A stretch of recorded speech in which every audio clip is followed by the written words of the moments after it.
Dans un contexte marqué par la pression croissante de l'orpaillage artisanal et des empiètements agricoles sur les ressources naturelles dans la commune de Guiaro, le projet de gestion intégrée et durable du paysage de l'aire protégé du complexe pour Nazenga Sicily Ponassi, en collaboration avec la mairie de la dite commune, engage une action décisive pour préserver les zones pastorales de cette localité.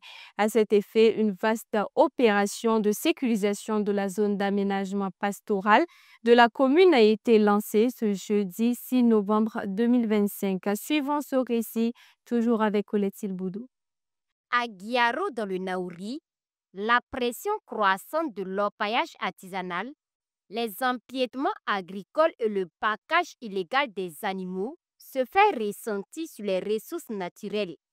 C'est donc dans un souci de trouver des solutions pérennes à cette situation que le projet de gestion intégrée et durable du paysage de l'aire protégée du complexe Pont Nazenga Sicily, en collaboration avec la mairie de la dite commune, engage une action décisive pour préserver les zones pastorales de la localité à travers le lancement d'une vaste opération de sécurisation de la zone d'aménagement pastoral de la commune. Il s'agissait de les sensibiliser sur un certain nombre de choses concernant notamment la gestion de ces zones pastorales. Nous avons pu échanger autour de ce qui se passe, des activités anthropiques qui nuisent vraiment, qui contribuent à dégrader cette zone pastorale.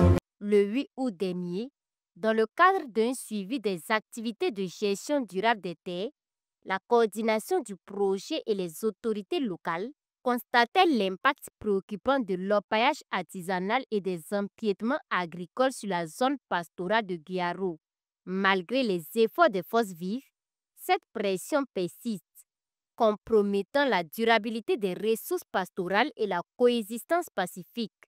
Cette vaste opération de sécurisation de la zone d'aménagement pastoral vise donc à protéger les ressources pastorales, renforcer la paix foncière et garantir la durabilité des moyens de subsistance. Pour ce qui concerne cette zone-là, elle est d'importance pour nous parce qu'il faut quand même reconnaître que tout autour de ces aires protégées, à un moment donné, il va falloir que nous stabilisions ce bétail-là parce qu'à défaut, ils vont forcément rentrer dans les forêts. Donc, qu'est-ce qu'il faut aménager pour pouvoir quand même permettre aussi à ce pan économique-là de pouvoir exister? Parce qu'au-delà de tout, il faut quand même reconnaître que c'est une activité socio-économique très très importante dans la zone.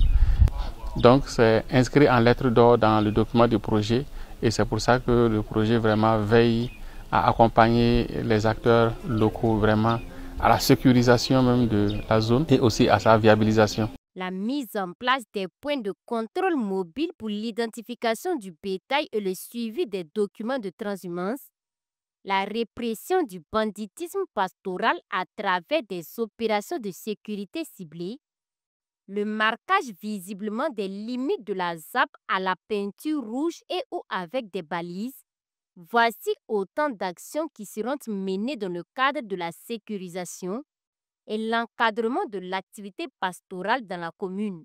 Quand le bétail va en transhumance, souvent il y a beaucoup de difficultés en cours de route. Et il y a les tracasseries de la route, il y a des pertes, il y a même des maladies, et il y a la déscolarisation même des enfants. Et présentement, nos femmes cherchent le bois même dans la zone pastorale. En dehors de la zone pastorale, vous ne pouvez pas avoir du bois de chauffe.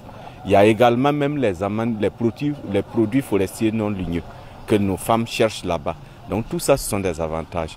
Maintenant, les difficultés que nous avons, nous pouvons entre autres parler de la délimitation. C'est ça qui est l'épine dorsale là, de notre zone pastorale. Les activités qui se déroulent depuis le mois d'octobre vont s'étendre jusqu'en décembre 2025. Elles impliquent la mairie de Guiaro, les services techniques de l'élevage, de l'agriculture, de l'environnement et la communauté.